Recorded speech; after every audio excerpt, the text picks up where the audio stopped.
people doing kicks in Bruce Lee movies and Chuck Norris movies. Joe, let me tell you this: when we watch a movie and we leave to walk in, as soon as the movie go off, a karate movie, we looking for somebody to fight and do karate moves on. Not regular fighting, but motherfuckers stand out there like this, doing all this karate shit.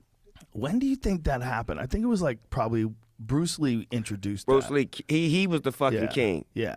All his movies, we definitely wanted to imitate him. Yeah. And then the fucking Shaw Brothers, they had some good shit too. And then there was a couple of classics like Five Fingers of Death, Master the Flying Guillotine.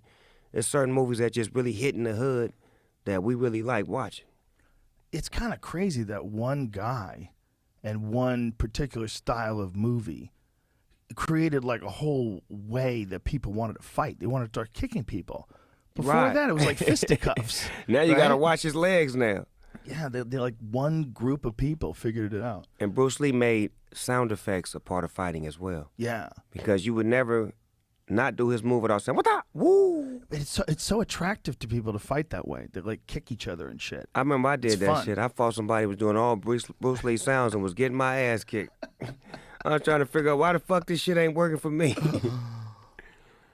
That guy influenced the whole culture. I got a big ass life-size statue of Bruce Lee at the front door of my building when you walk in, with his shirt off with the 3 scratches on his chest, like this in rare form. Oh yeah, man. I'm a diehard. Yeah, he's absolutely the original reason why I got interested in martial arts. I lived in an apartment building in Newark, New Jersey, and one of the kids that lived downstairs from me, they had gotten into Bruce Lee, and they were telling me about Bruce Lee, and then we watched a Bruce Lee movie over his house, and I was like, holy shit. Wasn't that shit like when Star Wars, no disrespect, when Bruce Lee hit the motherfucking silver screen, fuck everything. Yeah. Right? As a kid. Wild.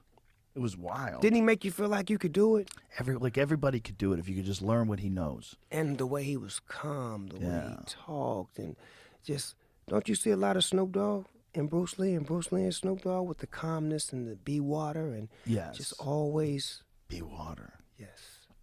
Yeah. Yes. I am water. Aquafina. He made kicking people exciting. I'm telling you. It's kind of wild. Kicking wasn't cool in the 70s till Bruce Lee made it official.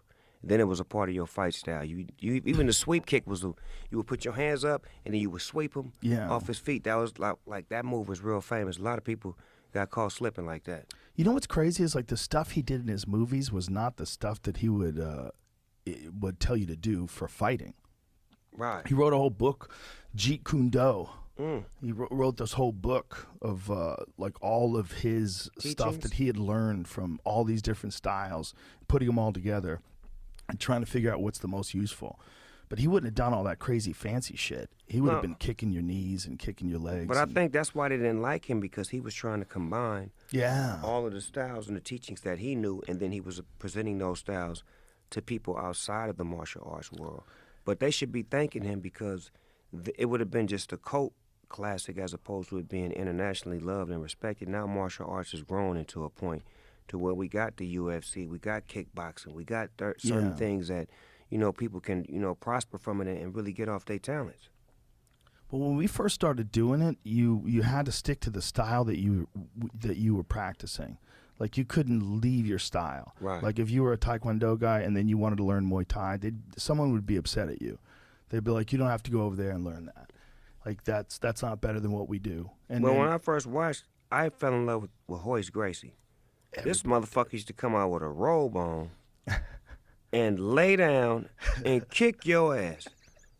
I'm trying to figure out how the fuck he got if y'all don't grab this motherfucker by his robe and choke his ass out and pull the bottom of his robe up and take his little string around his rope and tie his ass up with it. I used to just watch him like, this motherfucker is amazing. Then I met him, and when I met him, I'm like, damn, he's so calm and relaxed. I guess when you know you can fuck a motherfucker up, you just sit back and just enjoy life. Yeah. I think that robe was a trick in some ways. It was really smart, because by wearing the kimono, wearing the jiu-jitsu gi, he made people grab him. always they were grabbing that, Yeah. and that brought them to him, right? Exactly. And that's in his style. You want to be up close and tight in there. So he would just smother these guys, and they would grab onto it, and they would be in his trap, and then boom, he would be on top of them like a spider, just Because